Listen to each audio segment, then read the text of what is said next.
নমস্কার বন্ধুরা, সুতোপার রান্নাঘর চ্যানেলে তোমাদেরকে সকলকে স্বাগতম। আজকে আমি মাসকালাইয়ের ডালের বড়ি, বেগুন, সজনে ডাঁটা দিয়ে একটি ঝোল বানাবো। প্রথমে বেগুনগুলোকে লম্বাভাবে কেটে নিয়ে তাতে লবণ, হলুদ দিয়ে ভালো করে ম্যারিনেট করে নেব। এবার কড়াইয়ে সর্ষের তেল দিয়ে তাতে মাসকালাইয়ের বড়িগুলোকে ভালো করে লাল লাল করে ভেজে নেব। বড়িগুলো ভাজা হয়ে গেলে আমি একটি পাত্রে তুলে রাখলাম। এবার ওই সর্ষের তেলেই বেগুনগুলোকে ছেড়ে দিলাম। সামান্য নেড়ে চেড়ে এবার আমি বেগুনগুলোকে ঢেকে রাখবো, তাহলে তাড়াতাড়ি ভাজা হয়ে যাবে।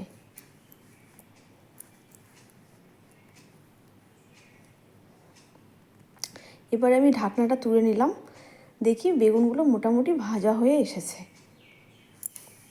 এবার বেগুনটাকে তুলে নিলাম আমি।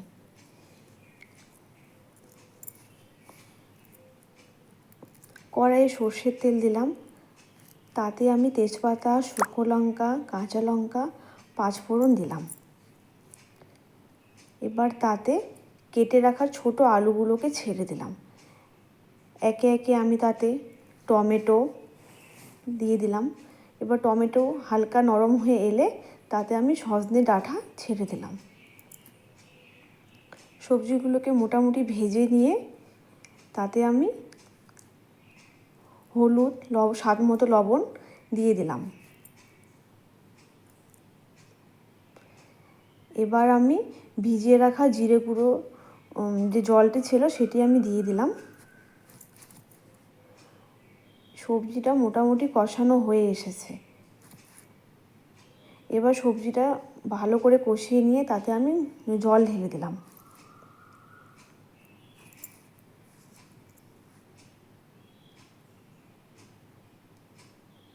ঝোল ফুটে উঠলে আমি ভেজে রাখা বড়ি আর বেগুনগুলোকে দিয়ে 5 মিনিট ভালো করে ফুটিয়ে নিলাম। আমার বড়ি দিয়ে সবজির ঝোল হয়ে এসেছে। আমি একটি বাটিতে ঝোলটিকে নামিয়ে নিলাম।